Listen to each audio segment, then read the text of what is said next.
اے رسول اعظم صلی اللہ علیہ وسلم کے دیوانوں، اعلی حضرت عظیم البرکت امام عشق و محبت، آج جو مسجدوں کے اندر بیٹھ کر لوگ دنیا کی باتیں کرتے ہیں، گپ شپ کرتے ہیں، اور ایک جماعت تو بستر ڈال کر پڑی ہی رہتی ہے، اور اس جماعت کی سرپرستی دوسرے لوگ کرتے بھی نظر آتے ہیں، ایسے پڑے ہوتے ہیں کہ اخبار بھی پڑھ رہے ہیں، گپ شپ بھی کر رہے ہیں، سارے خرافات مسجد کے اندر کر رہے ہیں، انہیں سرکار کی یہ حدیث نہیں معلوم؟ اعلی حضرت عظیم البرکت امام عشق و محبت آقائے کریم صلی اللہ علیہ وسلم کی حدیث بیان کرتے ہیں، ارشاد فرماتے ہیں، کسی نے پوچھا میرے امام سے مسجد میں دنیا کی باتوں کو کرنے کا کیا گناہ ہے؟ ارشاد فرماتے ہیں تم گناہ کی بات کرتے ہو؟ جو شخص مسجد کے اندر دنیاوی باتیں کرے وہ اپنے لیے قبر میں آگ کا انتظام کرتا ہے، اور اس دنیاوی باتیں کرنے والے کی پوزیشن یہ ہے کہ اس کی نیکیاں جس طریقے سے آگ لکڑی کو کھا جاتی ہے، ایسے ہی دنیاوی باتیں اس کی نیکیوں کو کھا جایا کرتی ہیں۔ یہ تھا امام عشق و محبت کے دل کے اندر مسجد کا تقدس۔ اس طرح سے اصلاح فرماتے ہوئے نظر آتے ہیں، اے رسول اعظم صلی اللہ تعالی علیہ وسلم کے دیوانوں، امام عشق و محبت کی زندگی کا جائزہ لیجئے تو آپ کو پتا چلے گا قدم قدم پر اعلی حضرت عظیم البرکت امام عشق و محبت نے اصلاح فرمائی۔ آپ جانتے ہیں، اللہ اکبر، بیعت رضوان کے موقع پر رسول اعظم صلی اللہ تعالی علیہ وسلم نے جب صحابہ سے بیعت لے لی اور جب کمرے میں پہنچے تو خواتین بیعت کے لیے انتظار کر رہی تھی۔ آقا کریم صلی اللہ علیہ وسلم پر آیت کریمہ نازل ہوئی اور ان عورتوں کی بیعت کے حوالے سے اللہ نے حکم دیا، رسول اعظم صلی اللہ علیہ وسلم نے ان عورتوں کی بیعت کی۔ جانتے ہیں آپ، وہاں پر حضرت ام المؤمنین عائشہ صدیقہ رضی اللہ تعالیٰ عنہ تشریف فرماتی، اللہ اکبر، فرماتی ہیں سرکار نے جن عورتوں کی بیعت کی، جانتے ہیں جن عورتوں سے بیعت لی، ان میں سے کسی کے جسم کو سرکار نے مس تک نہیں کیا۔ اس کے بعد اعلیٰ حضرت فرماتے ہیں پیر کتنا ہی بڑا ہو جائے حضور جیسا تو کوئی نہیں ہو سکتا۔ جب حضور صلی اللہ علیہ وسلم اپنی امتیوں میں سے ان عورتوں سے بیعت لیتے ہیں تو سرکار جب ان کے جسم کو مس نہیں کرتے اپنے دست کرم کو یا اپنے وجود کو، تو پھر کسی پیر کو کیسے اجازت ہو سکتی ہے کہ وہ عورتوں کی بیعت کے موقع پر ان کا ہاتھ اپنے ہاتھ میں لیں؟ اعلیٰ حضرت نے کسی کو چھوڑا نہیں ہے، جہاں جہاں اصلاح کی ضرورت پڑی میرے امام نے وہاں اصلاح کی۔ اور یہاں یہ بھی عرض کر دوں، جب تم جیسے لٹیرے عقیدوں پر ڈاکہ ڈالنے کی کوشش بھی کرنے لگے تو تم جیسوں کو بھی اعلیٰ حضرت نے چھوڑا نہیں، اور تم لوگوں کے مغرور چہرے کو بے نقاب کیا اور کہا سونا جنگل رات اندھیری، چھائی بدلی کالی ہے، سونے والے جاگتے رہیو، چوروں کی رکھوالی ہے۔ اب یہاں آخری بات عرض کر دوں اس لیے کہ کہیں میری فلائٹ مس نہ ہو جائے۔ ایک اعتراض اس وقت بڑا زبردست چل رہا ہے، اور وہ اعتراض یہ ہے کہ یار یہ کلمہ پڑھنے والے آپس میں کیوں لڑتے ہیں، یہ دیوبندی کے پیچھے نماز کیوں نہیں ہوتی، یہ وہابی کے پیچھے نماز کیوں نہیں ہوتی۔ میں آپ سے کہتا ہوں، ایک سوال پوچھوں گا جواب دیجیے گا، جلدی جلدی ختم کر دوں۔ غزوہ احد کی تاریخ کون سی تھی؟ یہ غزوہ جس تاریخ کو ہوا تھا وہ تاریخ جانتے ہیں آپ؟ کون سی تاریخ کو ہوا تھا یہ غزوہ جس میں حضور خود شریک تھے صلی اللہ علیہ وسلم؟ نہیں معلوم؟ غزوہ احد جس میں حضور شریک ہوئے تھے، تاریخ نہیں معلوم۔ غزوہ بدر جس میں حضور شریک ہوئے تھے، تاریخ نہیں معلوم۔ سیدنا امیر حمزہ رضی اللہ تعالیٰ عنہ جس جنگ میں شہید ہوئے، تاریخ نہیں معلوم۔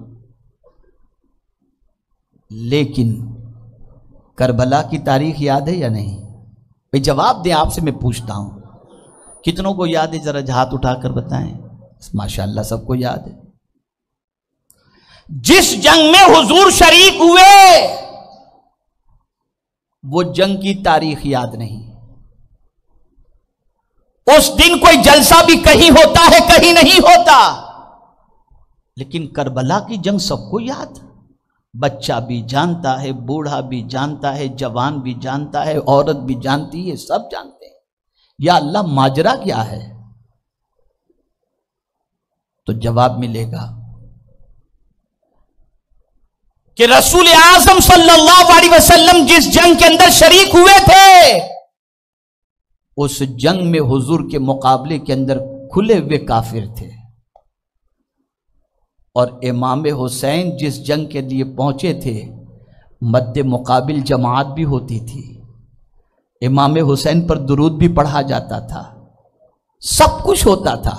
ان کے ہاتھ میں قرآن بھی تھا، ان کے ہاتھ ان کی وہ نماز کے بھی پابند تھے. یہ ساری چیزیں ادھر تھیں.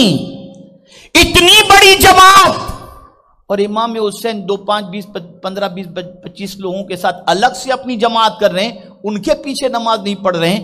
تو کیا امام حسین کو نہیں معلوم تھا کہ بڑی جماعت چھوڑنی چاہیے کہ کرنی چاہیے، شامل ہونا چاہیے؟ ہمیں امام حسین نے درس دیا. سن لو، اور اللہ نے کربلا کی جنگ کو ہمارے سینے کے اندر یاد رکھنے کا جذبہ عطا فرما دیا، اور ہمیں ایک سوچ عطا فرما دی کہ اب کھلے ہوئے کافروں کے مقابلے میں کلمہ پڑھنے والے منافق بہت آئیں. اس لیے یاد رکھنا، ہر نمازی کے پیچھے نماز نہ پڑھنا، یہ دیکھنا کہ اہل بیت کی محبت کہاں موجود ہے. اس کو ذہن میں رکھنا. اے رسول اعظم صلی اللہ تعالی علیہ وسلم کے دیوانوں، آج آپ دیکھیں کیا ہو رہا ہے. کلمہ حضور کا پڑھ رہے ہیں، حضور کو معاذ اللہ مختار نہیں مانتے. یعنی اب آپ سوچیں، اگر کسی سے کہیں اپنے نبی کی شان بیان کرو، اور معاذ اللہ وہ نبی کی یہ شان بیان کرے کہ ہمارے نبی تو معاذ اللہ اپنی بچی کو بھی نہیں بخشوا سکتے، کیا وہ آپ کے نبی سے محبت کرے گا؟ یہ کس قسم کی تبلیغ؟ اور مجھے تعجب ہے ان کے جلسوں میں شریک ہونے والے اور بیٹھ کر سننے والوں پر، جو یہ بکواس بیٹھ کر کے سنتے بھی ہیں، جو یہ بکواس بیٹھ کر کے سنتے بھی ہیں. عرض کرنے کا منشا یہ ہے، اے رسول اعظم صلی اللہ تعالی علیہ وسلم کے دیوانوں، اپنے معاشرے کی اصلاح کرو، اپنے آپ کو نماز کا پابند بناؤ، فضول خرچیوں سے بچو، اعتدال کی راہ اختیار کرو. نہ سب لٹا دو اور نہ گلے سے ہاتھ باندھ کے رکھو کہ کچھ نہ دو، بلکہ درمیانی راہ اختیار کرو. شادی بیاہ کے اندر فضول رسموں سے بچو، فضول خرچیوں سے بچو. حالات بد سے بدتر ہیں. پہلے مسلمانوں میں خودکشی کرنے والوں کے بارے میں کم سنا جاتا تھا، لیکن اب کچھ دنوں سے زیادہ سنا جا رہا ہے کہ لون کی وجہ سے، قرض کی وجہ سے، بچیوں کی شادی نہ ہونے کی وجہ سے، غربت کی وجہ سے، افلاس کی وجہ سے بہت سارے خودکشی کرتے ہوئے نظر آتے ہیں. اے مسلمانوں، اپنی شادی کو سادگی کی طرف لے جاؤ. اگر امام عشق و محبت کی محبت سینے کے اندر موجود ہے تو فضول خرچی سے اپنے آپ کو بچاؤ. اور یہ فضول خرچی سے بچنے کا پیغام اعلیٰ حضرت نے اپنے گھر سے نہیں، قرآن کی روشنی میں دیا ہے، اور مدینے کے تاجدار صلی اللہ علیہ وسلم کے فرمان کی روشنی میں دیا ہے. آؤ سنیت سے وابستہ ہو جاؤ، اور یاد رکھیں سیدۃ النساء کا مقام بہت عرف و اعلیٰ ہے. ان کے عمل پر اللہ قرآن کی آیت نازل فرماتے. آپ ذرا دیکھو تو صحیح، وہ اگر نظر مانیں اور یتیم اور اسیر کو کھانا کھلا دیں اور پھر ان کے جذبے کا اظہار وہ کریں تو مولا جبریل امین کو بھیج دیتا ہے کہ میرے محبوب کی بیٹی کا کتنا عظیم جذبہ ہے. اور قرآن کی یہ آیت ان کے عمل کی عکاسی کرتی نظر آتی ہے. انما نطعمکم لوجہ اللہ لا نرید منکم جزاء ولا شکورا. آپ اندازہ لگائیں، وہ لوگ جو اس قسم کی باتیں کرتے ہیں ان سے بچیں، ان سے پرہیز کریں، اور اعلیٰ حضرت عظیم البرکت امام عشق و محبت کے مشن سے وابستہ ہوں، اور رسول اعظم کی محبت اپنے دل کے اندر بٹھائیں، اور اپنے آپ کو ہر غلط چیز سے، ہر برائی سے، ہر مکروہ، ہر آوارگی سے اپنے آپ کو بچانے کی کوشش کریں۔